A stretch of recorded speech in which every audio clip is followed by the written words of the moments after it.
La France a peur. Je crois qu'on peut le dire aussi nettement. Le moment est très grave. C'est le vote du budget de la nation qui est en cause. C'est un moment où il y a beaucoup de difficultés. On traverse un moment extrêmement grave, décisif pour le pays. Je pense que la France est à la croisée des chemins. Une dette incroyable, 3 228 milliards d'euros, un déficit record, pas de majorité à l'Assemblée nationale. On a le choix aujourd'hui entre relever la tête, accepter un budget de redressement ou s'enfoncer dans un déficit dont on sait aujourd'hui où il nous mènera, vers un affaiblissement durable. Bon courage, tenez bon. Les vraies voix Sud Radio. Et donc les députés se prononcent ce mardi sur l'ensemble du projet de loi de financement de la sécurité sociale pour 2026 avec cette question du jour, Philippe. Vote du budget. En cas de rejet, Macron doit-il dissoudre ? Eh bien, vous dites oui à 94%. Vous voulez réagir ? Le 0826 300 300. Que vous soyez pour la dissolution, contre ou pour une autre solution, on attend vos appels. Eh ben justement, puisque vous avez la parole, Philippe David. Alors, pour moi, évidemment, si jamais c'était rejeté, alors le vote est prévu d'ici à peu près 3/4 d'heure. Ouais, Donc, c'est ça. Le temps d'avoir les résultats, ça tombera a priori pendant l'émission de Magali Berda. Moi, je crois que là, si vraiment il y avait un rejet, il n'aurait pas d'autre choix que dissoudre. Mais Macron, à mon avis, ne dissoudra pas pour raison politique. Parce qu'en cas de dissolution, il risquerait d'avoir une majorité RN, et il ne veut surtout pas qu'on dise que c'est lui qui a amené le RN au pouvoir. Donc, l'aspect politique primant sur l'aspect économique, on n'aura pas de dissolution, mais ça, c'est que mon avis. Avant de donner la parole à François, je vais donner la parole à François Louis, n'importe quoi. Pierre-Yves Martin. Eh ben, écoutez, moi, je suis un peu distant par rapport à ce qui se passe sur l'actualité parlementaire. Ah bon, pourquoi ? Je vais vous le dire. Non, parce que je suis un peu lassé, en fait. Je vais vous le dire. On aurait dit Sarkozy. Il y a aucun. Je vous le dis.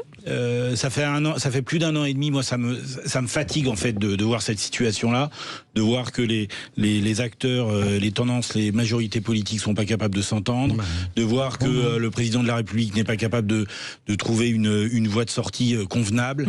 Et à chaque fois, c'est la même approche. Donc voilà, avec des tactiques peut-être un peu plus aiguisées pour Monsieur Lecornu, mais au final, il va se passer quoi ? Il va rien se passer. Ça sera une fois de plus. Ouais, peut-être, mais il va se passer encore une fois de plus un budget qui est déjà, qui repose même pas sur des principes clairs de gestion corrects.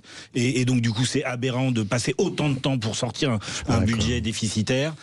Et voilà, et qu'un budget, c'est pas un compte de résultats, c'est pas un bilan, et que tant on raisonnera en vision budgétaire pure, et qu'on contrôlera pas correctement le pilotage financier de la France, il se passera ce qui se passe, c'est-à-dire une gabegie et un cataclysme à la fin de la fin, parce que depuis le début de l'année, il y a eu quand même une aggravation de plus de 250 ou 300 milliards sur la dette française. Et on a l'impression que tout le monde s'en fiche. Je suis pas d'accord. Vous êtes vraiment injuste et je suis très étonné de votre part. J'ai l'impression d'entendre un discours populiste. Ce qui se passe à l'Assemblée, ce qui se passe à l'Assemblée est unique et je pense que ça ouvre la voie à ce à quoi on va être obligé de s'habituer dans les années qui viennent. C'est la première fois à l'Assemblée nationale que des groupes parlent ensemble et corrigent un budget. Vous savez très bien, moi je suis journaliste politique, j'ai commencé par l'Assemblée, ça n'est jamais arrivé. Vous arriviez à l'Assemblée, le budget il est prêt, vous avez le droit de donner 2-3 amendements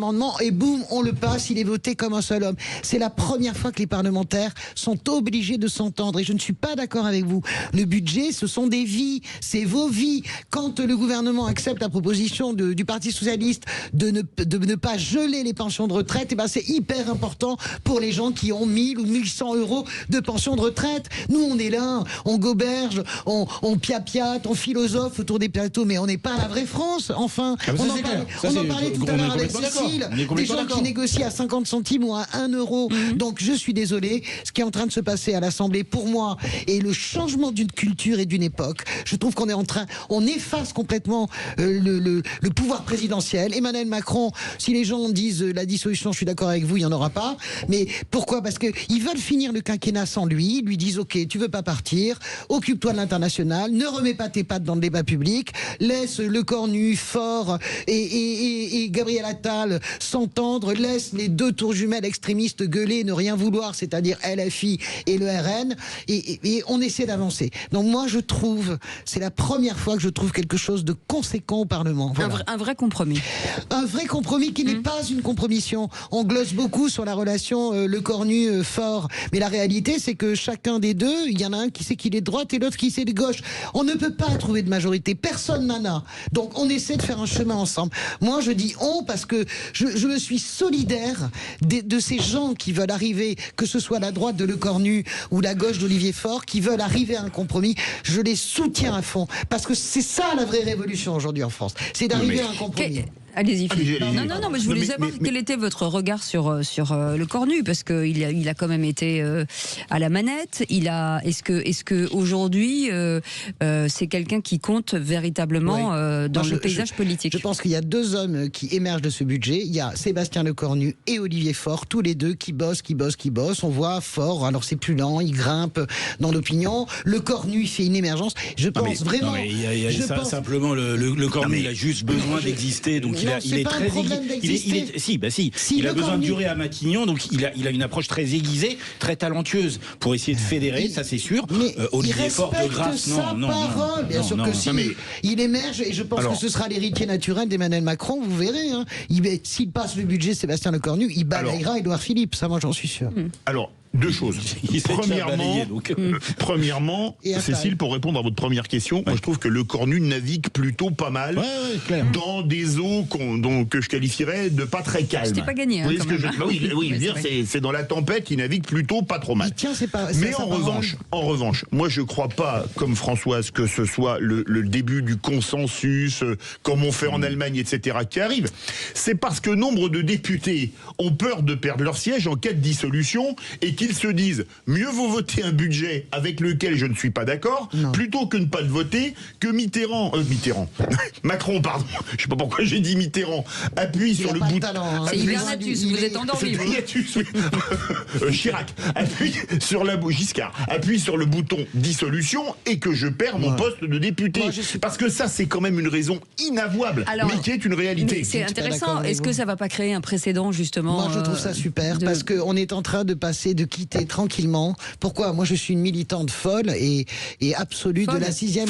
Non, mais dans le sens dans le sens de la passion de la 6e République, je pense qu'il faut terminer avec la 5e parce qu'elle est allée au bout de là où elle peut aller avec Emmanuel Macron.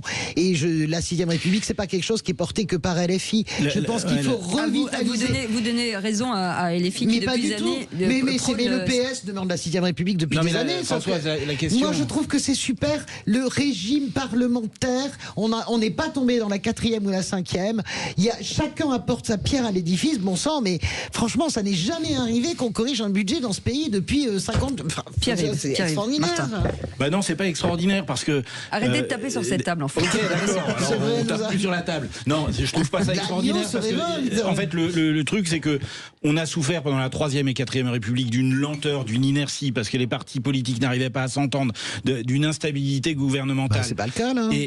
Attendez, et donc du coup on a fait cette 5e République, et je pense que la 5e République, pour moi, mais je suis un peu iconoclaste là-dessus, pour moi elle a encore un avenir. Le sujet, c'est notre capacité en tant que citoyen à élire la bonne personnalité. On n'y arrive jamais. Pardon ? On n'y arrive jamais parce que. Mais parce que aussi on fait peut-être mal notre job de citoyen. Quand vous poussez, on se laisse endormir par la musicalité présidentielle ou électorale. Quand vous poussez la porte, et tous les présidents, je peux vous le dire, on les connaît tous, que ce soit Nicolas Sarkozy, François Hollande, Emmanuel Macron, et même Jacques Chirac à l'époque, j'avais beaucoup discuté avec lui à la fin. Honnêtement, quand vous poussez la porte de ce bureau de l'Élysée, votre psyché change totalement. C'est-à-dire que c'est pas le problème des Français, c'est que vous vous trouvez être le chef d'État du monde occidental, des pays riches en gros, qui a la plus grande puissance. Même le président des États-Unis n'a pas la puissance du président de la République française. Alors on est le seul pays où le président peut dissoudre l'Assemblée. C'est incroyable. Et si vous voulez, et c'est les psychés qui changent. Il faut en terminer avec ce régime monarchique présidentiel. Il faut en finir. Excusez-moi, en finir avec le régime monarchique pour mettre quoi à la place? Que la 6e 6e République, on peut faire une 4e bis, une 3e un bis. régime de Premier ministre, moi je sens vraiment qu'il faut... Donc on arrête l'élection du président au suffrage universel. Écoutez, je pense qu'il faut s'orienter vers quelque chose. Je sais que donc on revient aux origines de la 5e. Je sais que c'est la mère des batailles. Moi-même, nous commençons tous à avoir les yeux qui brillent dès qu'on parle de la présidentielle. C'est la mère des batailles. C'est celle pour laquelle tout le monde se prépare. Ou alors on change les règles. On ne fait plus 2 quinquennats. On fait un septennat non renouvelable. Mais on ne peut plus avoir à la tête une mécanique qui conforte le pire égotisme chez tous les présidents de la République. Même François Hollande n'y a pas échappé. Mais les Français veulent un monarque. Ils veulent les Français ne se sont jamais remis d'avoir guillotiné Louis XVI. Ça n'est pas vrai. Donc ils veulent un monarque républicain. Non, ça n'est pas vrai, c'est un paradoxe. C'est un paradoxe. Philippe, je trouve ça intéressant parce qu'effectivement, on n'est pas. Ce n'est pas vrai. C'est peut-être un paradoxe, je sais pas. Oui, c'est un paradoxe, oui. Très bien. Mais en fait, le sujet, c'est qu'on a tous en nous, effectivement, cette espèce d'excitation devant l'élection présidentielle, de la rencontre entre un homme providentiel, entre guillemets, et l'expression de l'opinion. Et en même temps, on veut bien que ça soit représentatif et on aime le parlementarisme, etc. Ça m'a fait plaisir qu'on parle de moi. J'ai entendu parler d'homme providentiel. Mon Dieu. Ouais, mon Dieu, c'est pas possible. On va dire rien. Vivement les fêtes de fin d'année. Tu veux vraiment qu'on fasse un suffrage universel direct sur les gens des vraies voix? Tu sais qui c'est qui va gagner. Vous savez quoi? De minibus. Je vais aller vous chercher une camomille, ça va vous calmer. Allez, merci beaucoup Françoise Degois, merci Pierre-Yves Martin, merci beaucoup Philippe David, vous restez avec moi bien entendu. Et le